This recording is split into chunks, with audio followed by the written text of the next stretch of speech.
नमस्कार किसान मित्रों, बोटाड एग्रीकल्चर में आपका स्वागत है। यहाँ आपको रोजाना ताजा बाजार भाव मिलते हैं, सीधे बोटाड बाजार से। आइए आज ताजा कपास का बाजार भाव जानें।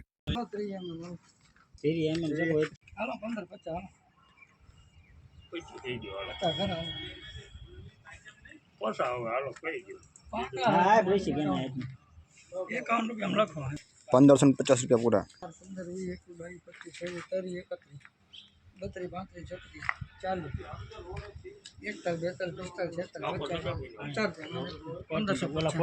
1550 पूरा।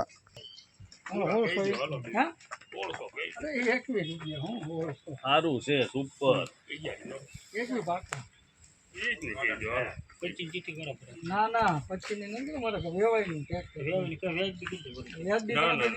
આપણે પછી હા બસ એમ હું કાઢું ભરતભાઈ એક કરવા હોય તો કરો ને કાંઈ ના કરો ને કાંઈ મારા કરો. બાબા પંચમ લઈ લે ને તું તમને માર્કેટ લેવું. એમ નું તને લાભ દેવાનો હોય બધાને હોય એમાં લાભ પણ લાભ તો લાગે. ₹631 પૂરા।